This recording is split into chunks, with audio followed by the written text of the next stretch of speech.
Okay, everybody, cue spoon and music in 3, 2, 1.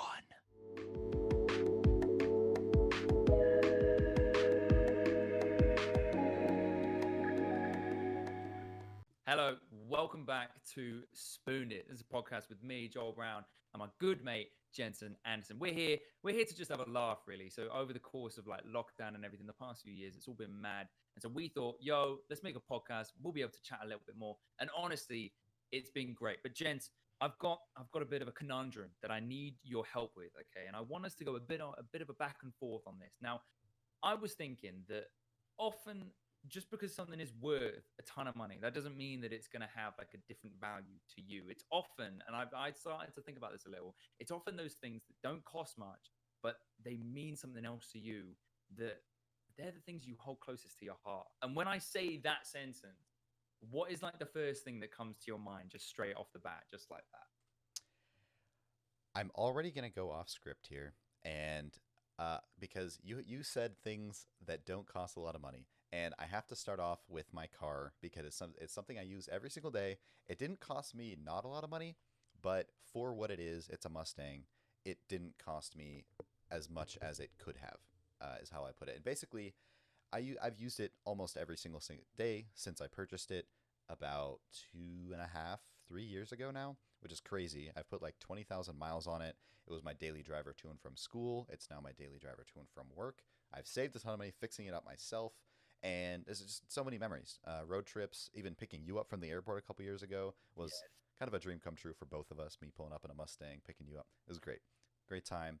And it's irreplaceable for me. Yeah, no, I think I understand that because I mean when I visited you in Seattle as well, you showed me all the repairs and stuff that you had done with with Dylan as well, which was wicked, and so I understand that, and I think that's a valid case. I'm gonna keep it on the transport sort of route, but I'm gonna take away half the wheels. So my first bike, the legendary this thing was yellow, it was brilliant, it didn't have any brakes, but it was it was a legendary machine, helped me travel far and wide, and as a young man growing up in Uganda, this was my freedom. Having a bike was nothing else, and this lasted me majority of my time in Uganda. So I mean, we were in a slightly more rural area at the start, where we became mates, obviously, Jensen, and during that time, my bike was at its peak, if you want to say that. And so that we're looking at least 8 odd years for this one machine. It would have had the odd puncture or something like that, repairing the brakes now and again. But all in all, I'd say that's pretty impressive. This wasn't even the most expensive bike, so I wouldn't even be able to tell you how much it was. But we're not looking over anything over like a couple £100 most. And so that's why that made it to this list, because I just think it's elite. I think, and I miss that bike dearly. I do. That is elite value. And speaking of value, something that I have used over the last year, and if they offered me a sponsorship, I would take it in a heartbeat. I sound like I'm reading an ad right now, but it's this little USB Bluetooth converter thing. You plug it in. It's so small. It's like the size of the USB plug itself. You plug it in. It provides Bluetooth where there wasn't previously. So I could use it on my home PC, but where I get the most use out of it is actually at work. And my work is primarily sitting at a desk in front of a computer. And obviously, I'm not going to play a YouTube video over the computer speakers. So what I discovered in like my first month of working there is I bought this little USB stick for, I think it was $8. And I have likely put multiple hundreds of hours of use to it. Um, just plugging it in, syncing it with my headphones, and playing YouTube, playing music, playing podcasts from the computer. And I think there's nothing else that I have gotten like literal monetary value from. With this being at work, I'm earning my living here, and this is helping me do it by helping me stay sane over Wow. long shifts. I cannot Yeah. stress enough how valuable this little $8 piece of technology is for me. Oh my goodness me! Like you saying, that's a value. That's a high puncher, man. I've got to respect that. I've got to respect that. I think on a similar note, so when you're going out, when you're going to a wedding or something properly fancy, you need to look good, you need to be dressed to the nines, and that's head to toe. Right now, one thing that I'd missed out for ages, I didn't have like a nice pair of suit shoes. So one day, this was New Zealand at the time. Went out, found these brilliant pair of suit shoes that have lasted me. And this was early on in my New Zealand trip. They've lasted me, and they've literally gone with me all over the world. I went to my mate's wedding in Germany in these. All sorts of really fancy stuff in New Zealand, over here in the UK. And this must have been like 2.5 years ago. I've worn them countless times, and we're talking like £100. So I know that is more expensive, but these are things that they've made me look good. They've been like they've made quite a few reactions, come my way. So I think that's why this is the second on my list. It's got to be. It's a good one. It's a good one. Yeah, and it's hard to get people to react to you. So that's saying a lot, dude. Props. Oh, that's low. I'm sorry. I love you. I'm sorry. Speaking of time spent, you said you use these on countless occasions. Something that for me has also traveled with me, not quite all over the world, but certainly all over the United States, is my Nintendo Switch. And I think the only thing I need to say that can stress the value that I have gotten out of this piece of technology is between the two Pokemon games that are on the Switch, I have over 600 hours played between the two games. 600 hours, which sounds like a lot, and it is, because it's been a source of happiness, time passing, again, memories. I cannot even stress the amount of time spent playing co-op games like Mario Party, Mario Kart, hanging out with friends. Animal Crossing was a huge hit during the quarantine this year. I was with Dylan at the time. Me, him, and Abby played, visiting each other islands. Incredibly relaxing experience. And I cannot stress enough. I've said that multiple times today, but I mean it. I cannot stress enough how valuable and how important that has been for me since I bought it. Again, I'd say about 3 years ago. And so many hours, so many memories. It's one of those priceless things that I tell you what, I've heard a lot about, especially the Animal Crossing game. By the way, for all of those of you out there who were trying to figure that out, Jensen has spent pretty much 25 straight days at least. This is no sleep, no breaks, on Pokemon games on his Nintendo Switch. Now I wanna keep it on that sort of level, okay? Because I want to go to the Nintendo Switch's older brother, right? We're talking the Nintendo DS. This is my fight. This is the heavy hitter here. Now, Jensen, you can relate to this, okay? Because I had my first Nintendo DS from around the age of 10, and my first one lasted me at least 4 years. But it wasn't only that. That first DS planted a seed in my mind and in my heart that made me love this thing to the end of my days, and I still do. I've still got games that I used to play way back then. The amount of sleepless nights that me and Jensen had because we were crazing over Pokemon, whatever it was at the time. That is my favorite, and that is why, gents, I'm sorry, but that's my heavy hitter there. That surely you can get on board with that. I will concede my. I will concede this contest, and I have to say, your DS got value for me as well, and that's why I can't let the Switch win. You spent a little bit of time with it, but nothing compared to the amount of time we spent playing Lego Star Wars, Lego Indiana Jones, Need for Speed, Pokemon, Mario Kart, you name it, we played it, and we played it together, and I will never forget those times. And your DS absolutely takes the cake between this competition. And with that, I have the question to ask you, actually. And do you know what time it is now? Oh, I think I do. The wind-up, the pitch. This week on Jensen's Pitch from the Past.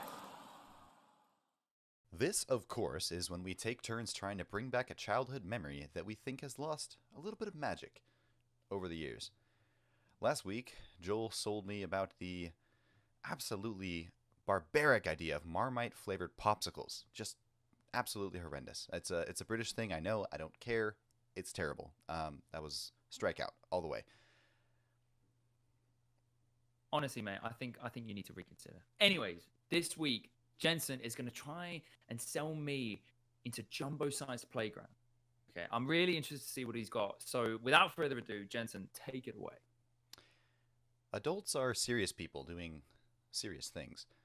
Every single one of us has had that wish to go back to simpler times, when the biggest thing you had to worry about was getting home before dark and what you would have for lunch at school tomorrow, instead of how to make Bernie from work owe you one, so we'll give up the corner office when you finally make that promotion. What I'm proposing today is going to take us back to that simpler time, and we're going to do that by triggering the part of your brain called imagination. I'm sure we all remember as kids the infinite amount of games that we played on playgrounds and play sets. The one that comes to mind for me particularly is the Hot Lava Monster game. I have no idea where it came from, but essentially all the kids, except for one, would get on the playground, run around, and the kid on the ground was the Hot Lava Monster, and he just tried to tag everybody while they couldn't touch the ground. It was great exercise, it was great fun, great bonding, great memories, never going to forget that. And I think that's something that's missing from all of our lives, especially right now. We're all cooped up. I think what we could use is some jumbo-sized playgrounds for the rest of us. The kids, they have their day, they have their toys. But what do the adults have? We go home, some of us sip a martini, go to bed, read a book. Come on, please. Give me a playground and give it to me now. That's what I'm saying. I like that. I think one idea that comes to mind as well, Jensen, after that fabulous pitch is that you could also have paint. You could have paintball fights there as well. I think because there's a good amount of obstacles. Now, what I want to ask you today, Jensen, coming from a sort of almost like a council point of view, part of the community, is what about vandals? What about these ruffians that might think they can just hang out there or draw inappropriate pictures with spray cans of paint on these brilliant attractions? What do you have to say about that? What would you do? I think that we are at a point in time and history where the technology exists, or it can be made to exist, to repel these sorts of characters, if you will. And what I'm proposing is something some might call radical. But all it takes is one man sitting at a table, much like I do, at work, looking at some cameras, just checking to see if unsavory characters exist. Or you could even make an AI that does this for you. And all you're going to do is make some pepper spray sprayers, right? They're going to be at various corners of the playground. If anybody ever comes up, boom, little spritz, they're gone. No, they don't want to be there anymore. And, you're back to having a wonderful addition to the community. I think that's perfectly feasible and reasonable, and it solves the problem of vandals and ruffians messing up playtime. I like that. I like that a lot. I mean, do you have any further points to strengthen your argument? Absolutely, Joel. I come prepared, and this is something that I've been really workshopping for a number of months now. And I already mentioned exercise. I mentioned creativity, but I really want to stress the mental vacation that you can take when you're on this jumbo playground. And what I think many of you might be picturing is a large playground. No. What I want you to picture is a jumbo playground. Think of yourself as a 3-foot tall child, right? That's a meter for those of you, across the pond. Think of yourself as that size, and then picture how tall the monkey bars were when you were that small. Proportionally, the jumbo-sized playground monkey bars will be that height, to where you might even want your friend to be underneath in case you happen to fall, so they can catch you. And before you bring up injury, because I know you will,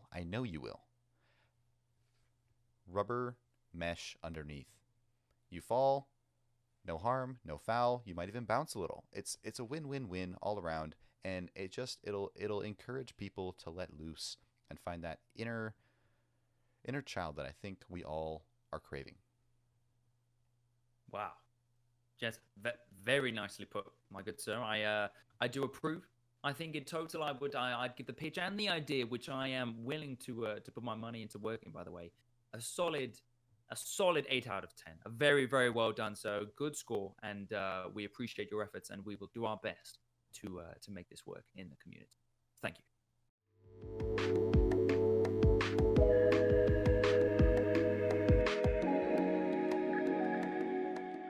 guys, thank you so much for watching this week's episode of the SpewnedIt Podcast. My name's Joel Brand. His name is Jensen Anderson. We're so glad to have you here with us. Make sure to chuck a like and subscribe to our page if you did enjoy this video.